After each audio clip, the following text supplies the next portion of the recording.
श्रीराम समर्थ. प्रस्तुत आहेत श्री ब्रह्मचैतन्य महाराज गोंदवलेकर यांची प्रवचने. सादर करती कुमारी केतकी नितीन गोऱ्हे. प्रवचन क्रमांक 113. सत्समागम हा सर्व साधनांचा राजा.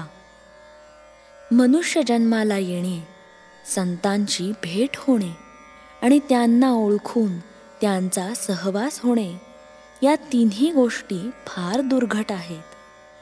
म्हणूनच संत समागमासारखा लाभ नाही असे म्हणतात.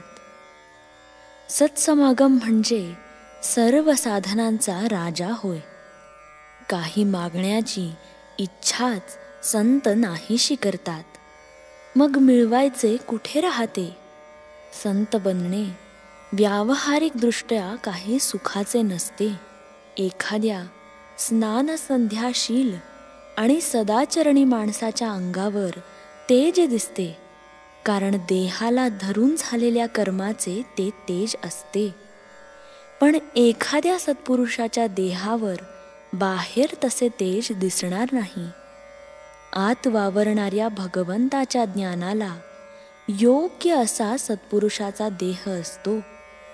देहाच्या आधाराने भोगण्याची या जगामधली जी सुखे आहेत, त्यांचे मार्ग सत्पुरुषापेक्षा आपण प्रापंचिक लोक जास्त जाणतो.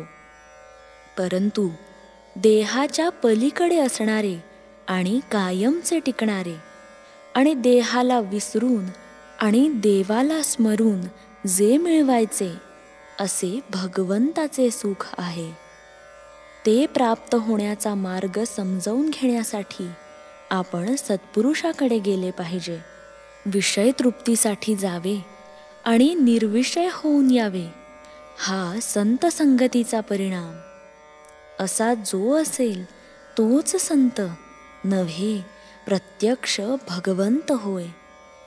अशांची संगती केव्हा होईल ही तळमळ असावी. संत आपल्याला सत्य स्वरूपाची ओळख करून देतात. सत्पुरुषाने आखून दिलेल्या मार्गाने काया वाचा मनाने जे कर्म केले जाते ते पौरुषच होय. आगगाडीत बसणारी सर्व माणसे, मग ती कोणत्याही क्लासमध्ये बसणारी असोत, इतकेच नव्हे तर बिनतिकिटाची माणसं देखील गाडीबरोबर सरळ म्हणजे शेवटच्या स्टेशनपर्यंत जाऊन पोहोचतात. त्याचप्रमाणे संतांची संगत करणारी सर्व माणसे भगवंतापर्यंत पोहोचतात.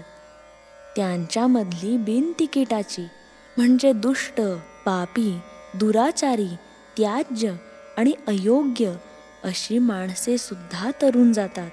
मात्र कोणीही गाडी तेवढी सोडता कामा नये. हाच सत्संगतीचा महिमा होय. परमार्थ साधण्यासाठी सत्संगती फार उपयोगी पडते. ही संगती 3 प्रकारची असते. 1. संतांच्या प्रत्यक्ष देहाचा सहवास. 2. म्हणजे संताने सांगितलेल्या मंत्राचा सहवास. आणि 3. संतांच्या विचारांची संगत. संगतीचा परिणाम नकळत होतो. म्हणून सत्संगती धरावी.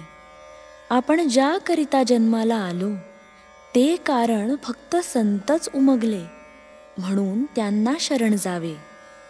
संत स्वतः समाधान मिळवून ते दुसऱ्याला देतात. हे त्यांचे आपल्यावर केवढे उपकार आहेत.